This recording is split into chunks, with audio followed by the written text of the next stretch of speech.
tem a palavra, né, Eneida? Sim. Muito bem. Isso aí. Então, vai lá, Eneida. Gravando. Boa tarde a todas e todos. É com grande satisfação que eu dou as boas-vindas a vocês, a este evento que dá prosseguimento aos eventos do segundo semestre do PGAU, e em nome do professor Fernando Vasques, coordenador desse programa que não pôde estar presente, em nome também dos nossos colegas, né, os docentes do mestrado e do doutorado, agradeço a presença de vocês e agradeço também aos organizadores deste evento, professor Li, professor Edith e Cláudio.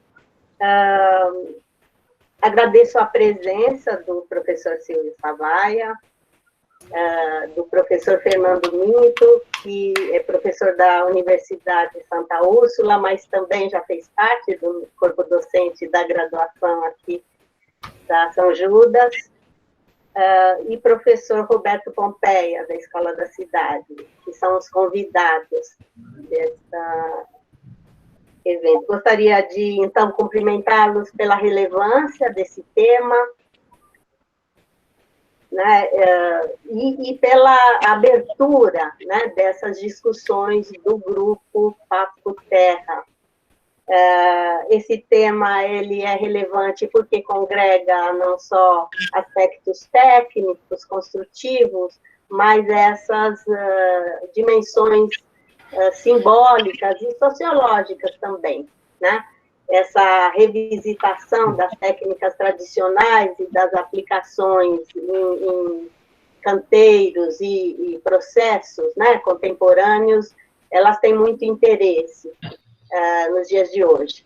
E, assim, é por isso mesmo que eu queria dizer que, apesar do grande interesse que tenho pelo tema, especialmente pelas aplicações nas pesquisas dos canteiros de restauro, né, que são os temas com os quais eu mais me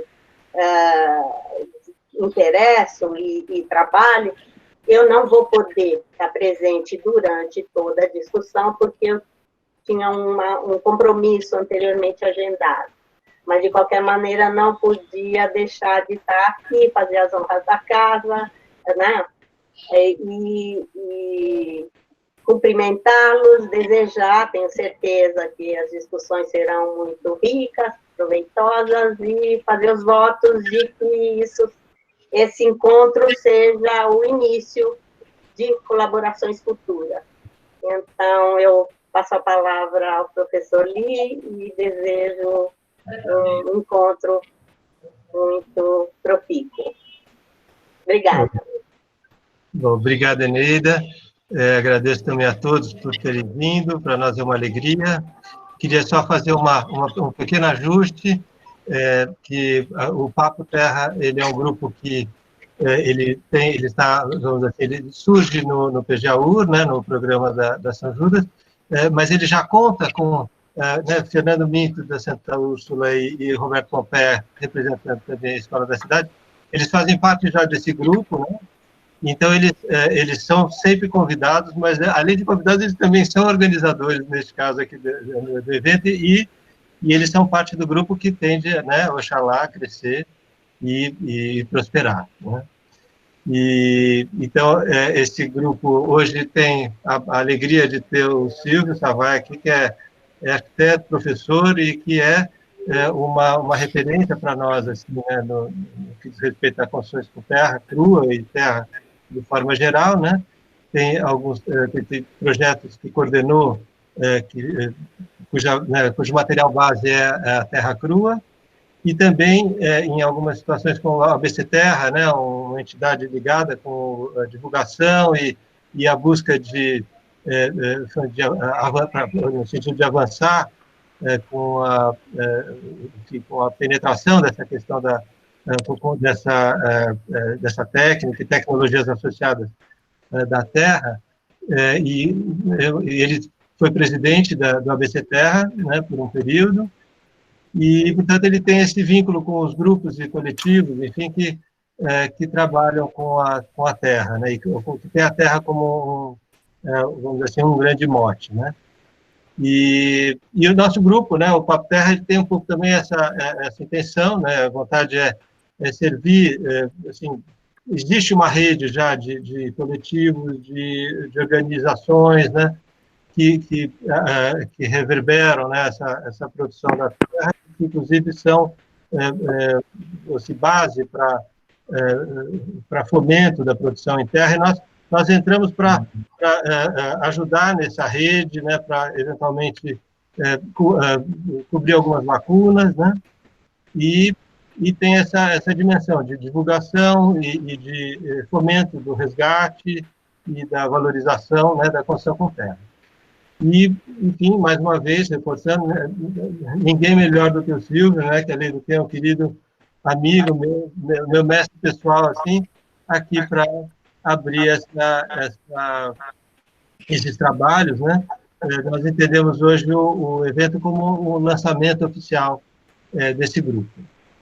E daí eu vou pedir, eu vou falar um pouquinho, o Silvio ele fez um pedido para uma ediçãozinha de algumas imagens relacionadas a alguns projetos que realizou com terra, né?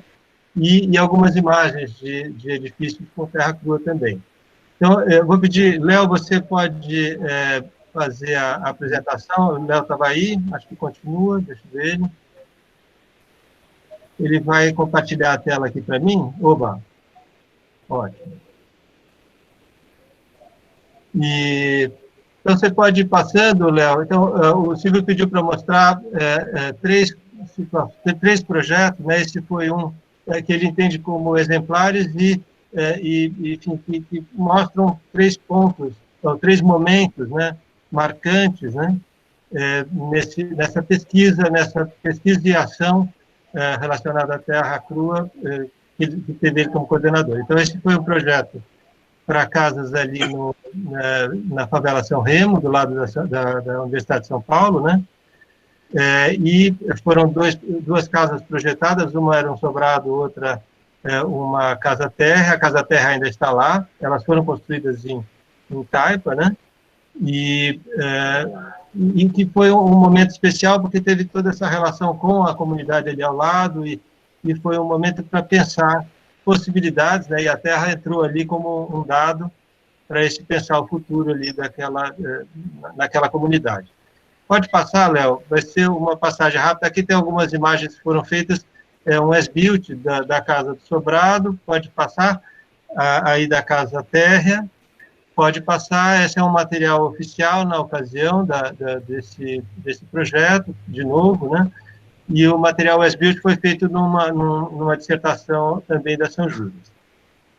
Pode passar, daí teve um momento em que uma casa foi projetada em São José dos Campos, também em Taipa, e para o proprietário dessa casa, né, ele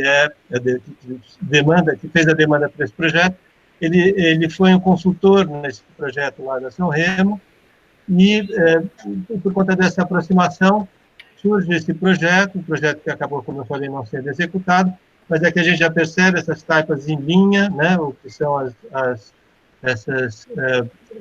que está acinzentado, né? Pode passar, Léo. Então, um segundo pavimento, um pavimento superior, um corte, perdão, aqui uma elevação, e aqui sim um corte que é do material que foi produzido para a livre docência do Silvio, né?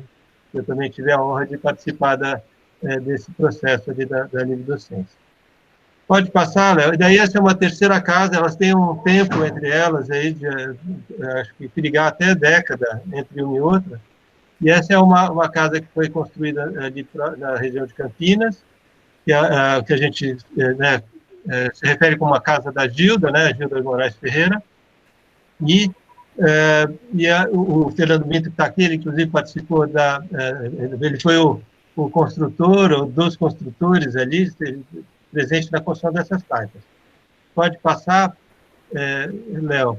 Só que a planta, então, é interessante essas taipas de linha, que parece que, de alguma forma, elas então, vamos dizer assim, o raciocínio lá daquela casa em São José. Pode passar. Um andar superior. Pode passar. Depois o Silvio vai se referir a esse projeto, aí a gente volta para as imagens. Agora era mais para dar esse panorama. Um corte, né, da casa, pode passar.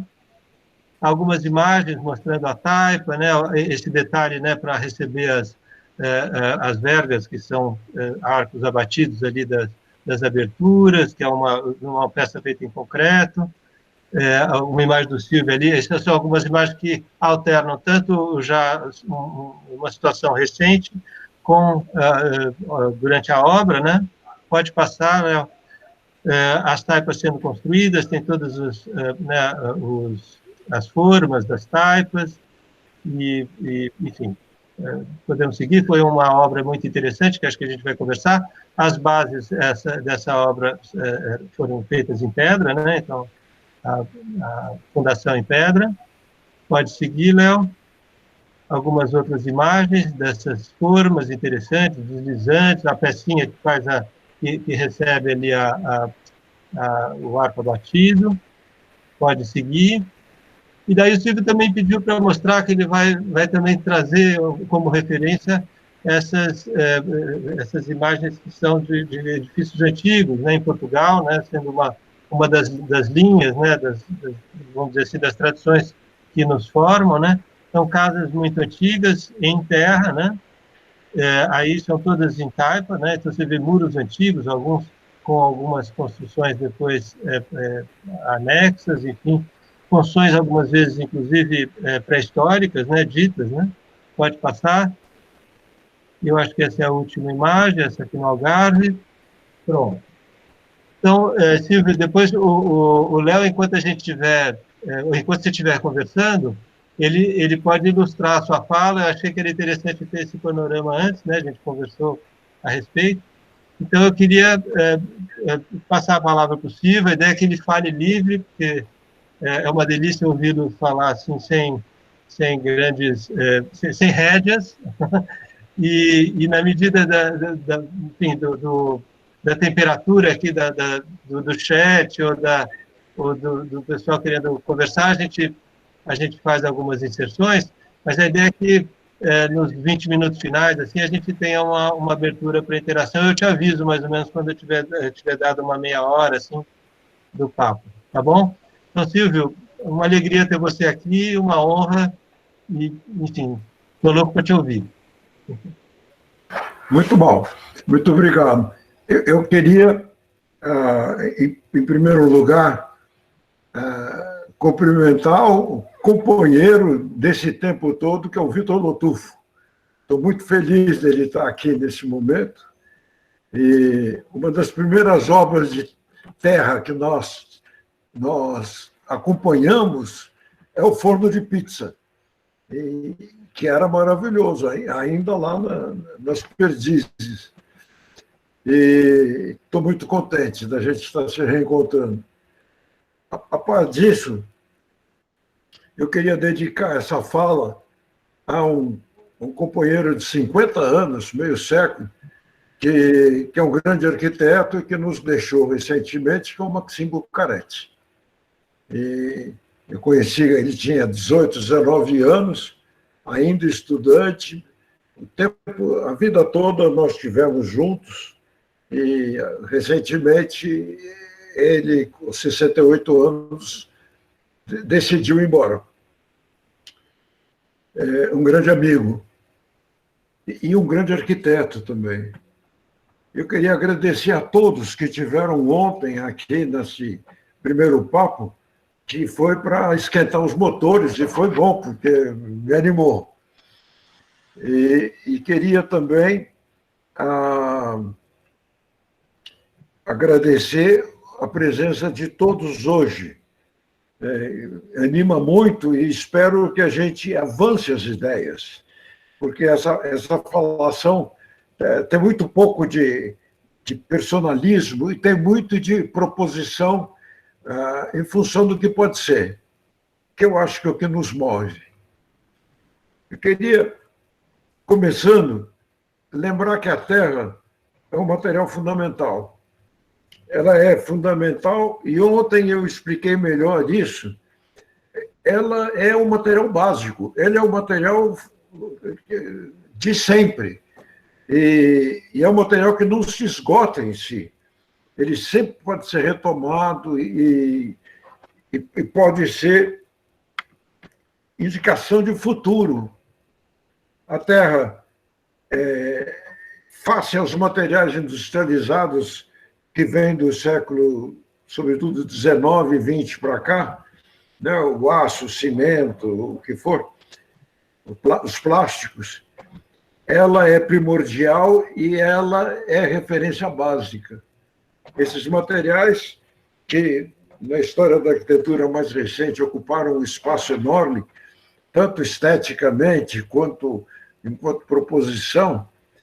Teve uma época em que se desenhava direto, coluna, viga, era tudo concreto e não saía dessa mesmice. No entanto, quando a gente começou a mexer com a Terra, se falava que era uma técnica alternativa.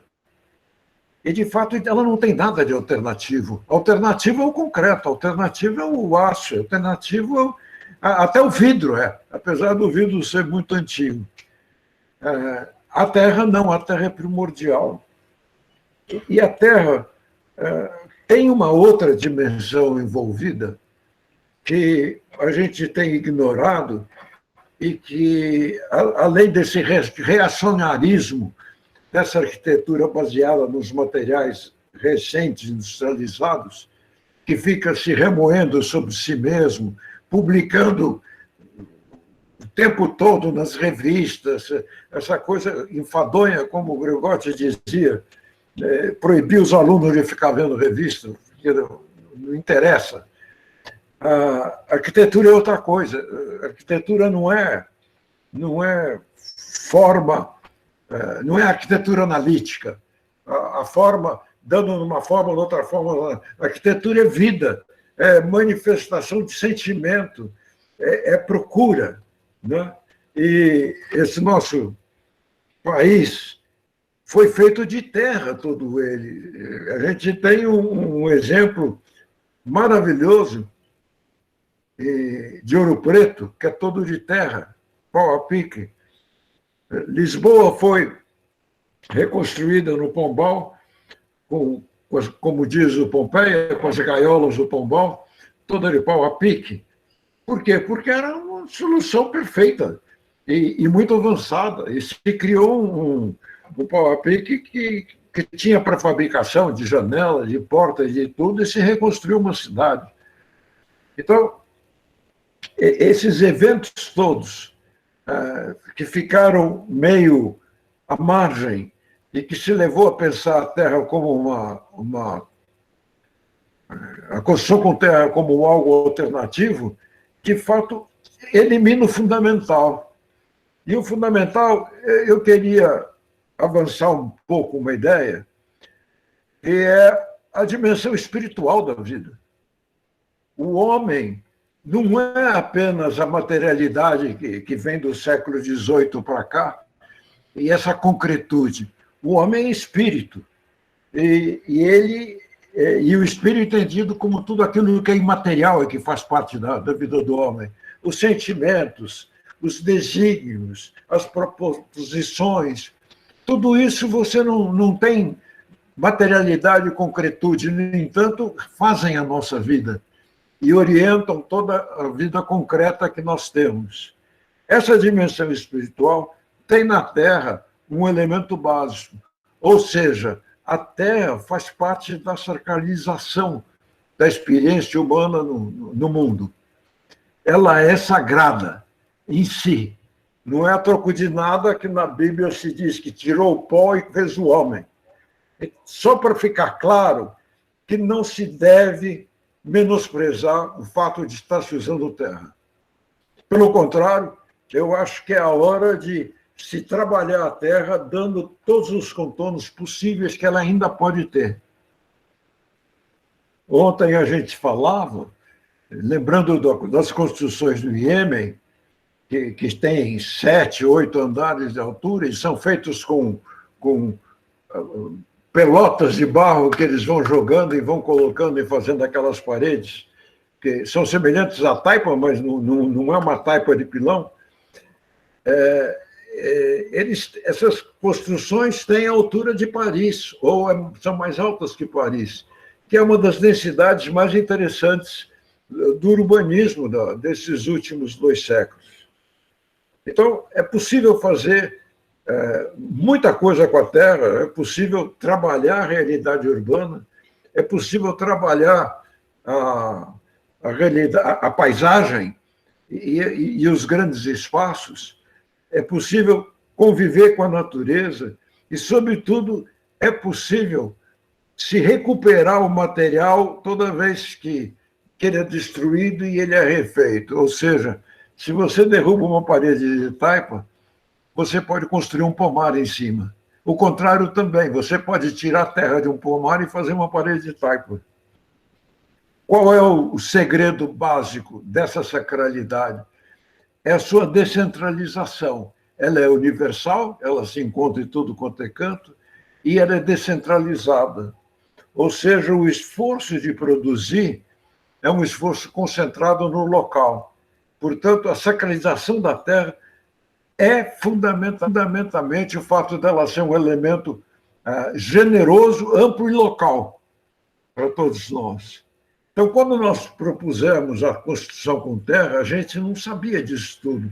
Mas hoje fica evidente que isso está aí, está colocado, e o rumo que a gente tem que pensar na nossa indagação daqui para frente, me parece que é esse, uma dimensão concreta, primordial e sacralizada espiritualmente. Eu queria insistir nessa questão de ser espiritual, porque recentemente tem se insistido muito numa dimensão religiosa. No governo atual se fala muito, e é religião para cá, religião para lá. Ora, a religião é uma expressão da espiritualidade, mas a espiritualidade é anterior à religião.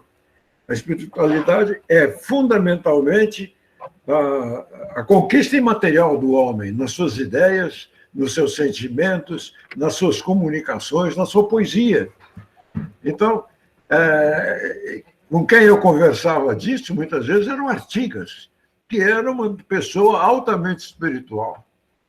Essa visão materialista, esquemática, que se implantou, que virou moda, né, no século XIX, século XX, é torta, porque ela acaba cortando fora a dimensão fundamental da vida.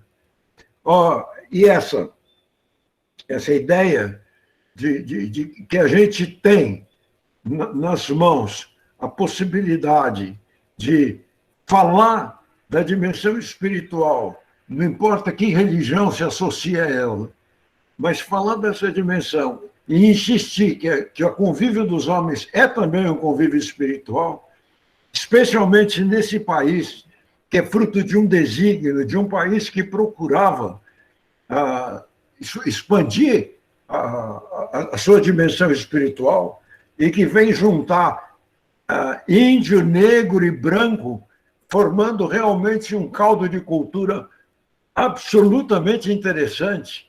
Eu não falo da cultura de elite europeizada, americanizada, eu falo da cultura desse grande povo ignorado que nós temos aí, e que é profundamente vinculado nessa dimensão maior. Esse país, que não é um país simplesmente europeu ou simplesmente americano, é um país que representa uma esperança para o mundo. Um país que teve, durante mais de 300 anos, um íntimo contato com a Índia e com a China e com a Malásia e todos aqueles outros países, a Oceania, e os governantes que vinham para cá tinham trabalhado lá, né? Então, é esse país que tem esse caldo de cultura impressionante na sua formação e que depois acolhe todos que vieram aqui para se sobreviver. Os meus avós que chegaram aqui por volta de 1890, 1900, e que vieram de um paizinho que é o Líbano, hoje muito sofrido com tudo que tem passado, mas que tem uma importância única, porque é um país que teve uma presença nas navegações do Mediterrâneo enorme, né?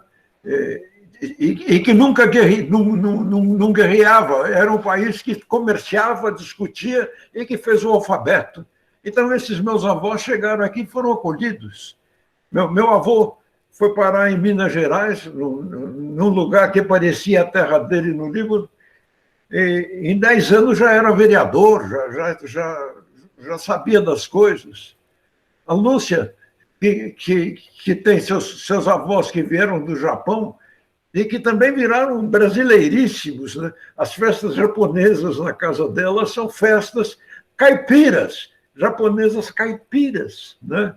Que juntaram tudo. E essa capacidade de agregar os outros que esse país tem, que esse povo tem, né? Me parece que é fundamental para a gente pensar essa dimensão da sacralidade e da espiritualidade que nos envolve.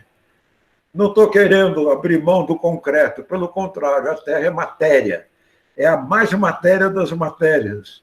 E é uma matéria que demorou muitos milênios para surgir, do desgaste das rochas iniciais, das acumulações, etc.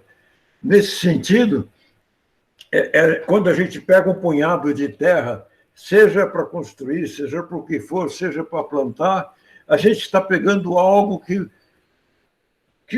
evoluiu durante muito tempo. Não é uma coisa qualquer. Então, essa possibilidade de trabalhar tudo isso, de estar nesse país com esse povo maravilhoso, que é capaz de entender essas dimensões outras. E, no momento em que a pandemia escancarou a miséria, colocou evidente a marginalização da maioria da população, e que se viu a necessidade de ter renda para a população para ela sobreviver e poder comer, e que isso passou a ser uma questão fundamental para todos, para a sobrevivência do país. Não é mais uma questão de esquerda, de direita, o que seja, é uma questão da estrutura social, né? Como os últimos debates têm mostrado, essa recente conversão do governo ao Bolsa Família é impressionante, porque é a questão da renda mínima colocada. E por que eu quero insistir na renda mínima? Porque a renda mínima associada à construção com terra é uma grande solução. Se você, com a renda mínima, financiasse a construção dos conjuntos habitacionais, das implantações humanas e do que fosse, você dava a condição disso acontecer, esse aporte de renda permite o consumo, o aumento de produção, que hoje os próprios industriais estão querendo que haja, porque eles viveram desse apoio que foi dado, né? E você teria uma sociedade que se construiria, tanto como capacidade pessoal, como aprendizado, como relacionamento comunitário, mas também como ambiente habitável, como ambiente de convívio social, comunitário, que essas construções financiadas poderiam trazer. Isso significa que as propostas de terra podem ser urbanas, na cidade, etc., mas podem ser também no espaço, no grande território. E uma vez você criando uma sociedade num espaço aberto, qual seja, e financiando isso, fatalmente vão surgir negócios, vão surgir oficinas, vão surgir tudo isso, e esse núcleo vai se formar e vai poder sobreviver se for pensado corretamente dentro de uma articulação mais ampla do território. Portanto, a história que o Pompeia contava ontem, do questionamento que ele teve quando foi fazer mutirão no Rio de Janeiro, que os construtores disseram que não podia porque não pagava imposto, não sei o quê, é absurda. É absurda por uma razão muito simples. Quando você fala de renda mínima, você não fala de imposto, mas você fala de colocar recursos na mão do povo para ele poder sobreviver e para ele poder ser mais. E, com isso, fazer com que toda a sociedade funcione. Isso é muito mais do que o impostozinho do construtor. E ao mesmo tempo, esse dinheiro que é dado ao povo, né, além de permitir ele se alimentar, o que for, também vira imposto para o governo depois.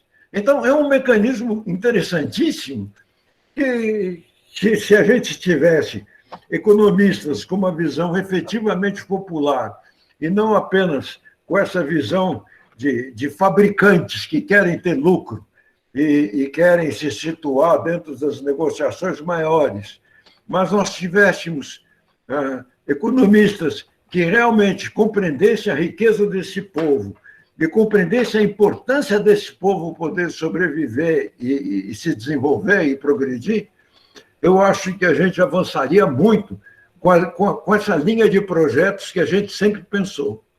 Portanto, estou vendo aqui o Lotufo e me lembrando a quantidade de vezes que a gente esbarrou com esses obstáculos, com esses questionamentos, com essa coisa maluca de que nós somos reacionários, estamos voltados para o passado, recuperando.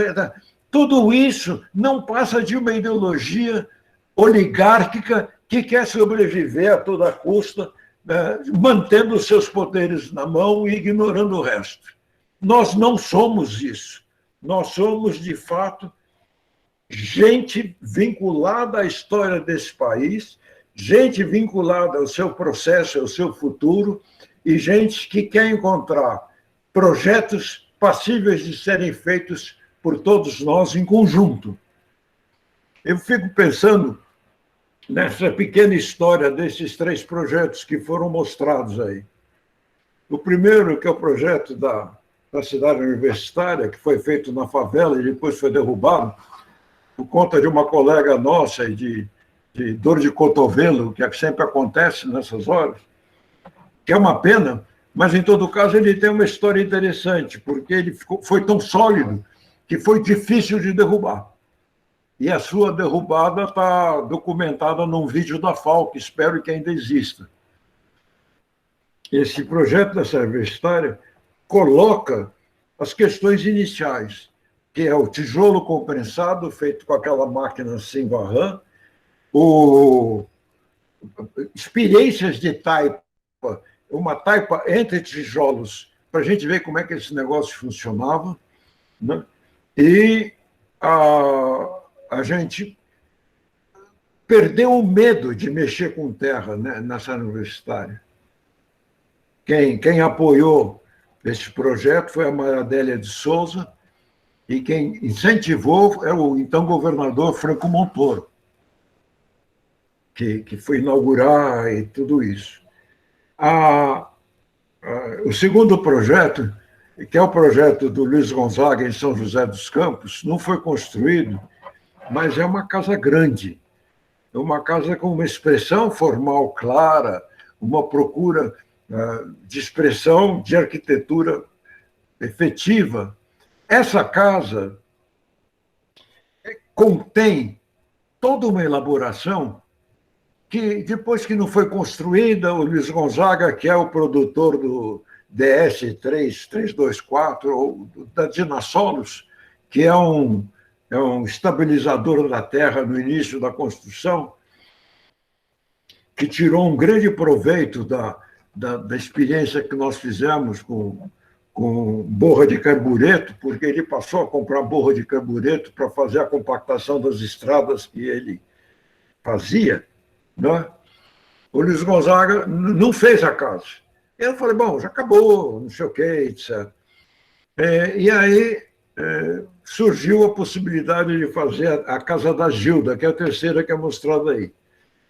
E a Casa da Gilda tem uma história curiosa, porque era um banheiro pré-moldado no meio de um pasto, num sítio que ela tinha. Ela tinha comprado esse banheiro numa exposição italiana qualquer, ia ser queimado pela polícia, então ela comprou e pôs lá no meio do pasto.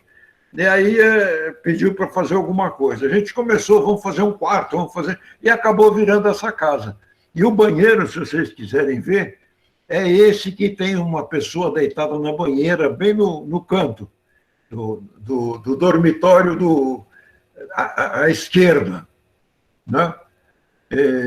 E ele é, de fato, industrializado.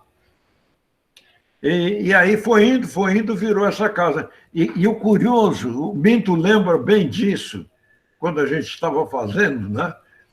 A gente achava que estava aprendendo, estava resolvendo, tomando as decisões. Tal. Mas, de fato, vendo a distância, tudo aquilo que foi pensado para essa casa já estava no projeto anterior de São José, que é quase que uma retomada desse projeto. E isso mostra uma característica da arquitetura que eu acho que vale a pena ressaltar. A arquitetura está sempre em elaboração na gente. A gente sempre está trabalhando com ela, pensando, etc. Ela desemboca num projeto, mas aquele projeto não quer dizer que é toda arquitetura. Aquele projeto é um corte, é um momento desse processo arquitetural que a gente vive. Eu estou falando isso porque eu acho que nós, hoje, estamos vivendo esse processo arquitetural com a Terra. E temos que realmente criar cortes, criar propostas, criar oportunidades para trabalhar isso. Tem duas questões que merecem ser faladas, porque o tempo já está terminando, para dar os 20 minutos que vocês falaram. Ótimo, Silvio. Mas eu queria lembrar que a Terra, como material, a primeira coisa que a gente sabe dela é a granulometria. E com a granulometria a gente consegue entender muito como trabalhar a Terra, etc. E aí entra a composição, argila, silt, areia, e essa mágica toda. No pau a pique, a estrutura de madeira é fundamental, a gaiola. O pau a pique, os pau a pique são, em geral, muito interessantes, mas especialmente o pau a pique japonês é extremamente elaborado. Dura muito tempo, etc. Mas mesmo no Brasil, você tem casa de pau a pique de 100 anos, funcionando perfeitamente nas fazendas, etc. E o pessoal dessas fazendas se lembra ainda como é que usa e faz o pau a pique. Mas a terra, você usa a terra meio como ela vem. Não é? Você pode enriquecer eventualmente, etc. Põe sangue de boi, faz isso, faz aquilo, mas ela vai direto ali na coisa, no sopapo. Né? E, na vez que eu vi construírem com pau a pique no litoral, as crianças pequenininhas trabalhavam a parte baixa da parede, os meninos intermediários trabalhavam o meio, e a mãe e o irmão maior trabalhavam em cima, enquanto o pai ficava amassando barro num grande buraco onde jogava água e ele ia amassando o barro. Então, o pau a pique tem essa dimensão técnica muito grande, que os japoneses e todos os outros elaborados a gente vai ver, mas ele é também muito lúdico na sua realização e é muito rápido. O adobe é a alvenaria, é a alvenaria feita com terra, com todo sentido de alvenaria. Quer dizer, tem, nesse livro português que eu peguei as imagens, tem fundações paleolíticas em que é pedra e adobe já. Então, realmente, o conhecimento da estereotomia, etc., está embutida no adobe. E a descrição que o Vitúvio faz de produzir o adobe é lindíssima. Que ele diz, você faz o adobe, deixa embaixo das árvores na sombra por um inverno e no outro inverno você usa para construir. Ou seja, ele fala da compactação da terra pelo ressecamento. E aí o adobe fica duro. O estudo que a Maria José Feitosa fez dos adobes do sul da Bahia, no seu mestrado, com o ilustre professor engenheiro da Bahia, é extremamente interessante porque são quase que arenitos esses adobes, por terem muito tempo, etc. E o grande professor de cerâmica, esqueci o nome dele, que nos orientou, ele falou da carbonatação, que é a passagem do gás carbônico por dentro da terra e que vai transformando o arenito o cal em arenito. Então, o adobe, com o tempo, vai virando um arenito. É muito interessante. Agora, ele pode ser, até certo ponto, importante, mas ele é muito interessante porque ele é sempre uma técnica misturada com as outras. Em Minas, você vê muito isso, quer dizer, a base de pedra, parede de adobe, assim vai. E dura muito. Essa torre, esse torreão português aí, é do século XI. E o outro é parte de uma muralha, ambos feitos pelos árabes em Portugal. E estão desse jeito até hoje. São taipas, são grandes taipas. E a taipa tem esse caráter da compactação, que é um fenômeno que quem conhece bem são o pessoal de mecânica dos solos, né? Que você tem que encontrar uma mistura ótima de terra, de argila com areia, e tem que compactar isso até atingir a umidade ótima. E a umidade ótima é atingida quando o apiloamento que se faz cria um espelhamento na superfície da Terra. Tudo isso tem índice, tem gráficos, tem tudo que vocês quiserem, mas, de fato, o arquiteto português que construiu com taipa, recentemente, há 30, 40 anos atrás, contando como é que o pessoal construiu, os operários, né? Eles trabalhavam a forma martelando num sentido e depois no outro sentido, perpendicularmente, assim, né? Iam cruzando. E, enquanto trabalhavam, cantavam, até atingir esse espelhamento e saber que está bom e continuar. Ou seja, além de sagrada, essa construção com terra é lúdica. E essa ligação é fundamental para a gente trabalhar com esse povo que está aí, que é um povo que tem uma dimensão lúdica básica. E nós, os europeizados, americanizados, né, desses níveis médios, né, infelizmente perdemos muito da dimensão lúdica e muito da poesia da vida por conta de racionalizações extremadas ou de ficar acreditando que a racionalização resolve a vida. A racionalização foi muito importante tecnicamente, para a gente poder avançar, mas ela é uma coisa retrógrada. Ela fala de coisas que já foram, ela não fala das coisas que virão.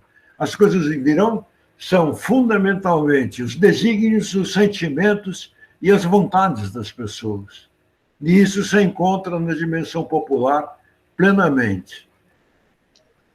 E eu tenho trabalhado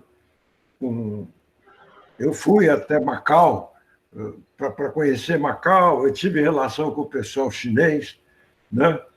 Não pude ir à Índia, a Goa ainda, mas encontrei um arquiteto que é de lá e fiquei marcado pela essa ideia de que a gente tem que se aproximar tanto da China quanto da Índia e da Ásia, porque nós fazemos parte desse universo.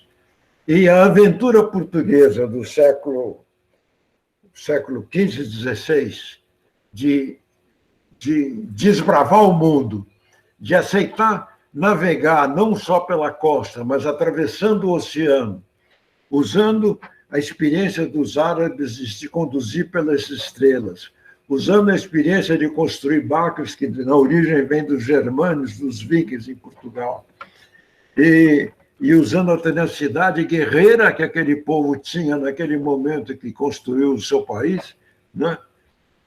Essa experiência universal de criar o mundo que a gente conhece, que é a primeira grande globalização que foi feita, ela tem, com certeza, nessa relação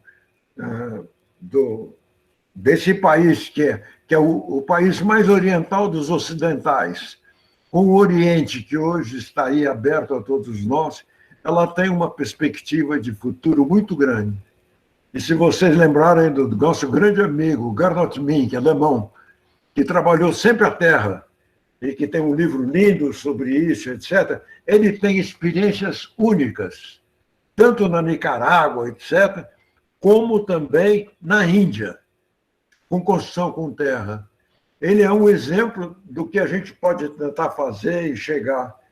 E sem dúvida, uma relação de povo com esse 1,5 milhão de hindus ou chineses, né, conseguindo alinhavar isso nesse sentido maior, pode ser muito frutuoso e interessante. E pode abrir perspectivas que superam essa visão restrita, competitiva, que a gente vive hoje em dia, né, dos americanos, do governador americano preocupado com a China. A China está aí, ela vai ser mesmo importantíssima, a Índia também, e o Brasil também.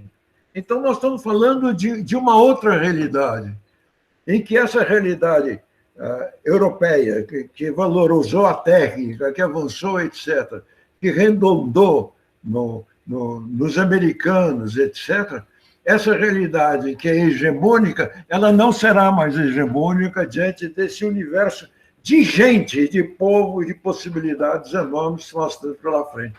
Portanto, eu vejo a Terra como duas características.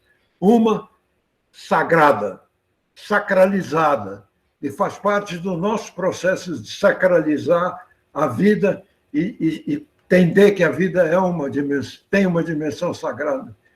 E, em segundo, a Terra é uma revolução. É uma revolução porque ela sempre esteve aí, sempre pode ser usada, ela será usada de outra forma daqui para frente, provavelmente com muito mais técnica, o que for, mas ela servirá de instrumento revolucionário para se construir esse novo mundo de novas relações que a gente tem que conseguir fazer e a gente tem que lutar por ele.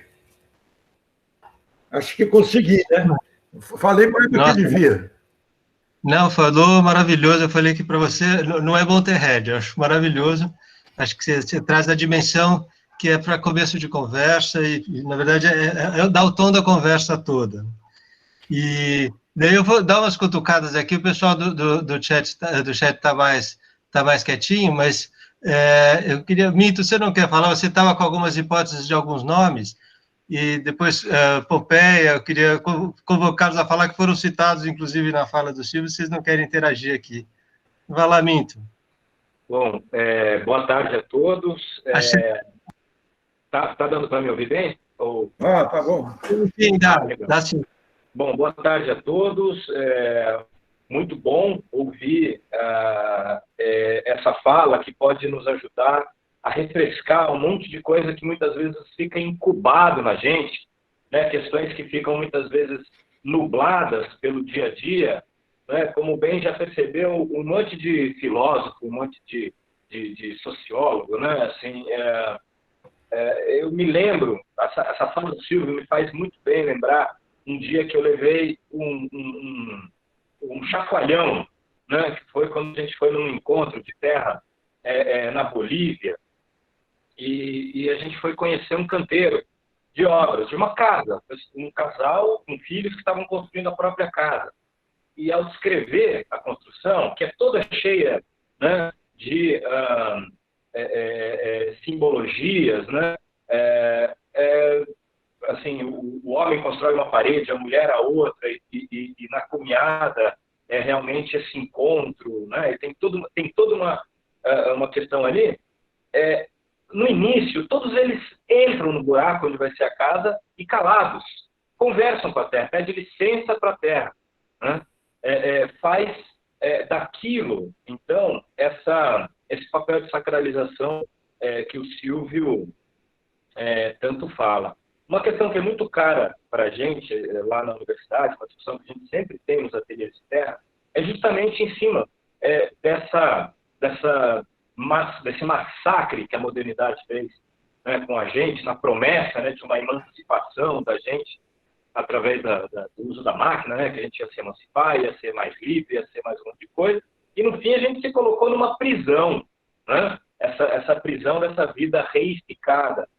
E eu queria, assim, só ouvir do Silvio a opinião dele, porque o Marcuse, quando fala para a gente, né, que a gente está nessa cilada, né, somos esse homem unidimensional, ele acredita que da natureza, né, surgirá a nossa liberdade, né? O Habermas fala que a gente vai buscar outras instituições que vão legitimar nossas escolhas para além daquelas que são o lucro ou a eficiência, né? Eu fico pensando, né?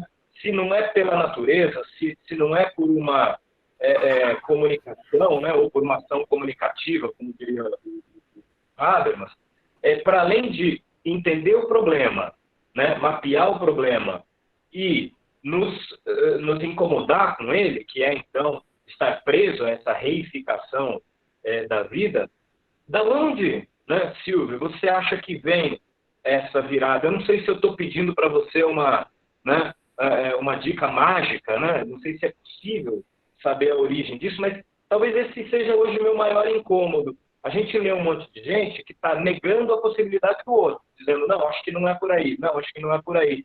Eu queria saber se existe algum caminho assertivo, né, da gente poder recuperar esses valores, então, natureza, amor, afeto, né, sacralização e tudo mais, a partir de algum engendramento, né, se existe uma saída possível. Para além de entender o problema, onde está essa saída? Obrigado, gente. Então, eu acho que é muito importante a gente não deixar que a dimensão religiosa, que é a expressão da espiritualidade, fique entregue na mão dos adventistas, dos protestantes, do que for, como está atualmente, né?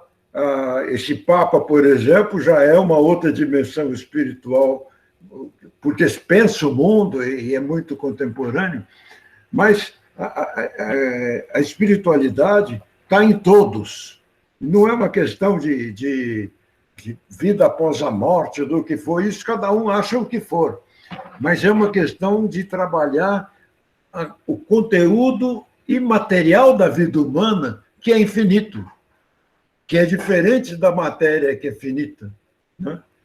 E esse conteúdo vem desde a criança, que para ser ensinada não devia ser presa, não devia ficar tendo que passar 3, 4 horas sentada num banquinho sofrendo, mas devia aprender brincando, né?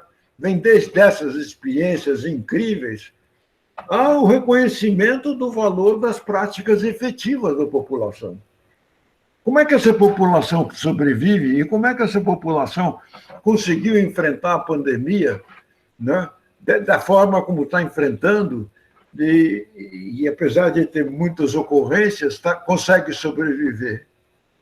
Como que isso se deu nesse processo?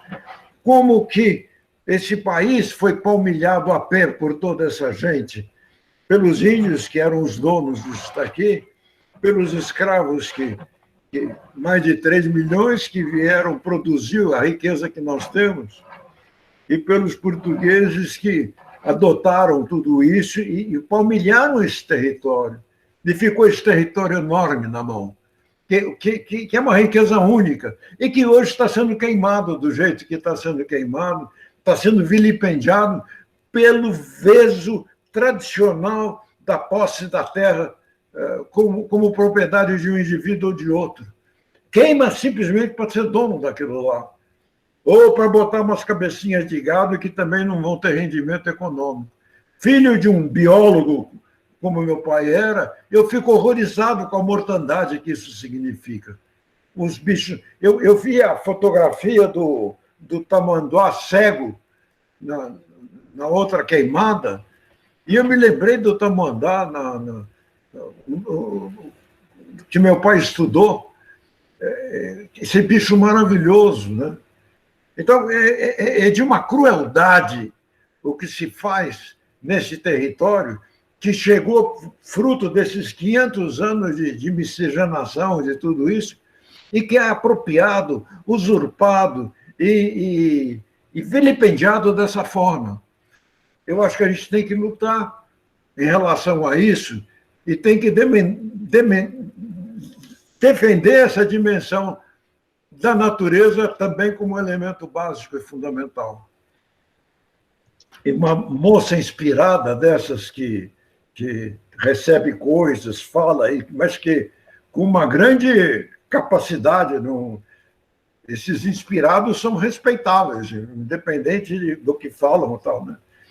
Ela falou uma coisa que me calou fundo. Ela falou: a AIDS foi um telegrama para os homens em relação a sexo, essas coisas.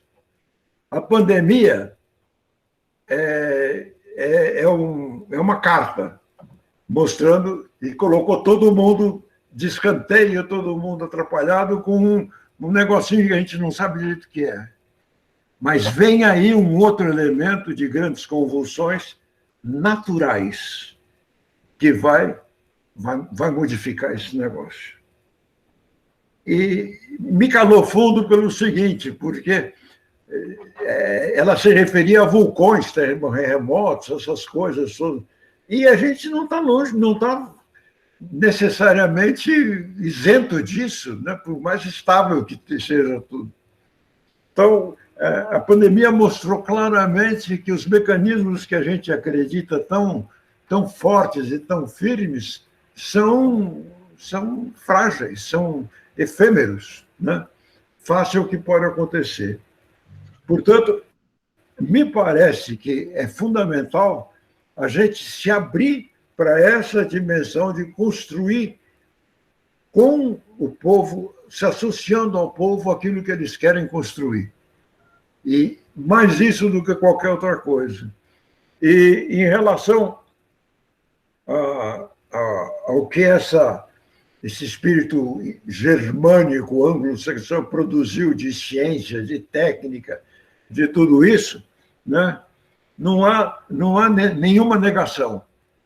Mas há duas coisas. Primeiro, a recuperação da ciência como dúvida. A ciência não é certeza de nada, ela é o exercício da dúvida. Então, eu acho que isso é fundamental para nós, não abrirmos mão em função dessas certezas de que constrói com isso, faz com aquilo, vende não sei quanto para não sei o quê, toda essa história, que são raciocínios, mas são raciocínios que, se você for fundo, são rarefeitos. E a segunda coisa, todas essas conquistas técnicas são fundamentais para a gente avançar. Não há crítica a isso. A crítica é a se tentar transformar isso como a única verdade, a única realização, e transformar a vida como uma obrigação de se trabalhar, sofrer, produzir, para ganhar dinheiro e o que seja. Não é isso. A vida é festa, a vida é alegria, a vida é dança. E esse país tem isso tudo ainda. É um dos poucos que tem. Maravilha, Silvio. Olha, Eu tinha convocado o Pompeia, não sei se ele quer se manifestar. Depois, o Cláudio também queria fazer um comentário, a Edith também. Nós tínhamos previsto uns 60 minutos, vamos estender mais uns 10 minutos, eu não sei se teria algum problema, mas então, Roberto, vá lá, querido Pompeia. Bom, eu queria agradecer demais a todo mundo desse encontro. Eu acho que ele é transformador, pelo menos para mim é. Eu havia comentado com o Li, depois comentei com o grupo e tomei uma bela lição do Silvio a respeito de que quem é contra a Terra é reacionário. E eu achei muito divertido isso. E, resumir, eu acho que concordo plenamente, né, com cultura e vida. Hoje, conversando com um professor, um velho professor, ele disse que essa coisa de arquitetura de terra é uma bobagem, só um grupo de românticos está nessa. E porque ele não resolve o problema da habitação social. Aí, aquilo me pegou fundo e eu me questionei, já que ciência é dúvida, eu me questionei se a arquitetura tem que resolver a questão social ou a questão habitacional, né? Parece que a gente precisa resolver tudo, mas a questão habitacional não é técnica, é política. O homem está indo à morte, então não é tecnologia que falta uma postura humana. E eu acho que, nesse sentido, a Terra resgata toda essa dimensão humana que o Silvio está colocando, né? E que bom que a gente pode resgatar o espírito sagrado da Terra, que bom que a gente, num barreamento de casa, a gente pode fazer uma festa com a comunidade, que bom que a gente pode até construir algumas escolas onde os próprios alunos constroem a própria escola, e muitas delas, a maioria que eu vi que havia mutirão de alunos da escola, eram de barro, eram de taipa de mão, né? Então, eu só posso, para não me estender muito, né, agradecer demais essa oportunidade, e, de fato, eu fiz um meia-culpa, eu comentei com o Li antes da reunião, e de que nós temos que ter o Deus sagrado e não o Deus da tecnologia, né? A técnica hoje, a tecnologia parece que virou um Deus, né? Se você não tem domínio da tecnologia, dessa tecnologia no sentido mais perverso que tem, parece que você não presta. Então, eu queria dizer que e reafirmar, a arquitetura é vida. Muito obrigado. Não sei se o Silvio você quer comentar, Silvio, ou a gente passa pelas outras questões e você faz uma fala final. O que você... Só dizer o seguinte, a técnica é maravilhosa e a gente tem que aprender o máximo dela. Só que ela não é divina, como você colocou. Ela é um instrumento. Ela é uma ferramenta, ela é uma evolução das ferramentas que o homem usa. Só quem sabe usar ou não a técnica é o homem, e não o homem vai ser usado pela técnica. Havia um pensamento que eu gostaria de expor e ver se vocês concordam ou não com isso, né? Diz o seguinte, o canteiro de obras de uma construção em terra, com terra, não precisa seguir o modus operandi do canteiro do mercado, cuja essência é o trabalho alienado associado à produção da mais-valia. Poderá seguir os procedimentos, por exemplo, do conceito de John Ruskin, que é o trabalho feito com prazer, cuja essência é um trabalhador que pensa e faz e pensa, sem hierarquia de comando. Pensamento este passível também de incorporar a concepção de uma economia solidária, formulada, por exemplo, por Paul Singer. Você concorda com isso ou não tem nada a ver? E aí, ele é para falar agora ou não? Acho que pode falar, né? Eu fiquei cheio de regra aqui, pode falar, acho que dá. Eu concordo totalmente. E eu acho interessante que, que essa ideia de um canteiro lúdico, né?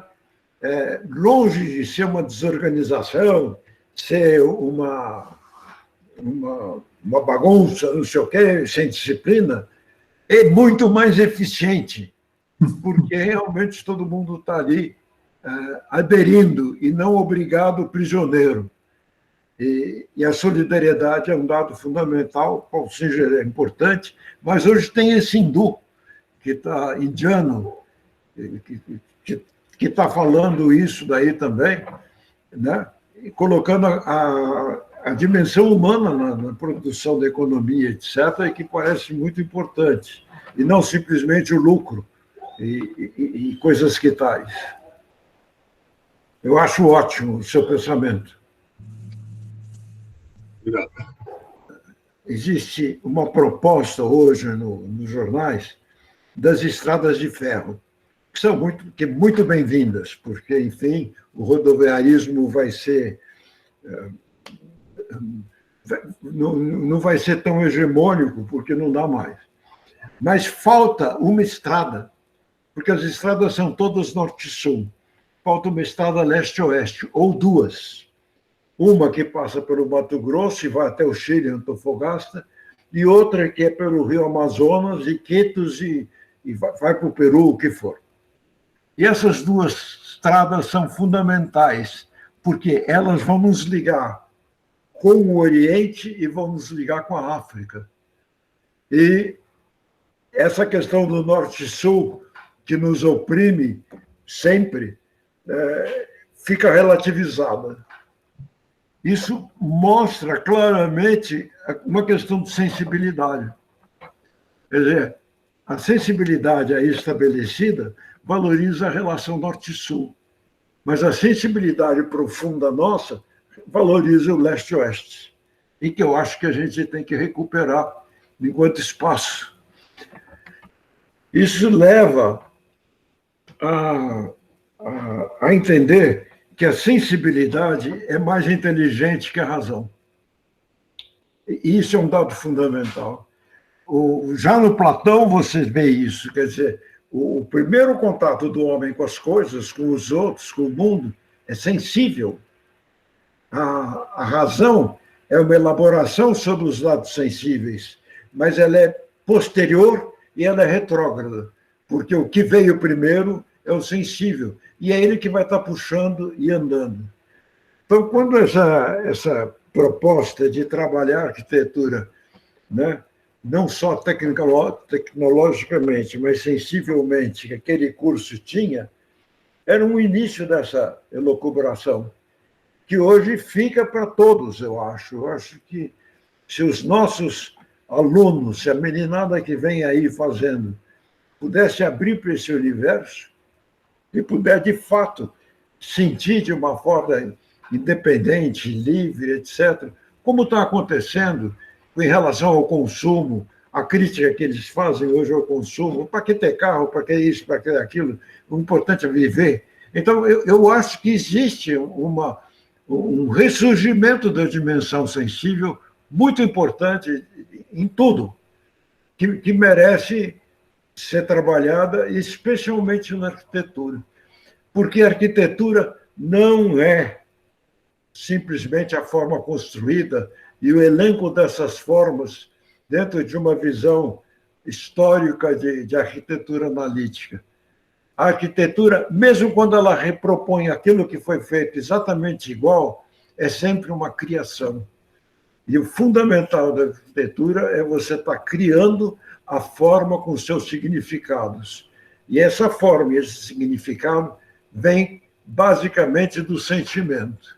Quando você pega um projeto para fazer, não adianta você falar, não, o cara quer o quarto não sei o quê, e a cozinha não pode ser isso. Isso são problemas programáticos, são lógicas que de repente aparecem, mas o que interessa é, diante desse universo, o que eu quero fazer? desse o que eu quero fazer é uma proposta sensível. Aí você pega essa proposta sensível e vai debater, vai conversar, etc., e vai chegar no que interessa. Então, a arquitetura enquanto forma com sentido, eu acho que é algo vinculada, ancorada no sensível. E, sobretudo, a construção que envolve a arquitetura não é a construção técnica do engenheiro, se bem que há engenheiros maravilhosos que ultrapassam isso, mas a construção que o arquiteto pratica, e que devia praticar muito mais, é a construção que aceita a dialética do que você quer fazer, da forma que você quer propor, com a realidade concreta da matéria e de suas condições e das suas possibilidades. Essa dialética que se dá na construção é o teste da arquitetura e é onde a sensibilidade vai se expressar concretamente. Ô, Silvio, maravilhoso, a gente estourou um pouco o tempo aqui, mas foi ótimo. Aliás, o Fernando foi ótimo, ele colocou aqui no chat, podíamos falar 2 horas e tal aqui. Acho que nós vamos marcar outras conversas também. Eu queria agradecer imensamente em nome do grupo, enfim, a todos que vieram, ao Silvio, Vitor Lotufo, que inclusive está no radar, que ele é uma próxima conversa que nós imaginamos ter. Silvio, vamos convocá-lo também para... Chamar o Vitor Lotufo para falar com a gente. O Vitor que vai fazer também uma fala. Queria chamar a atenção aqui que tem também uma pessoa muito querida, a Cris Xavier está aqui, que eu estou vendo aqui um pedacinho dela ali, uma alegria tê-la aqui.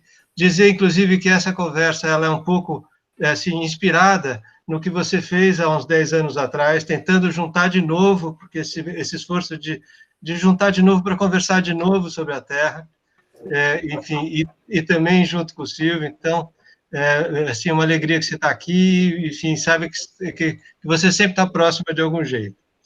Então, para uma alegria, assim, eu queria fechar hoje aqui e dizer que a gente vai disponibilizar esse vídeo no YouTube, né? Para quem quiser depois olhar, quiser orientar, ou orientar alguém para ver. E o Silvio está levantando a mão, eu vou passar a palavra para ele fechar, então. Eu queria só agradecer a todos pela paciência de escutar essas coisas, e essa charopada, em todo caso, com a melhor das boas intenções. E se tem algum valor, realmente, eu me lembrei do Maxim, como um grande amigo, mas eu me esqueci de outro grande amigo que nos acompanhou esse tempo todo, que foi o Paulo Montoro. Eu queria realmente que esse esforço feito em comum aqui fosse em homenagem a esses 2 ilustres arquitetos.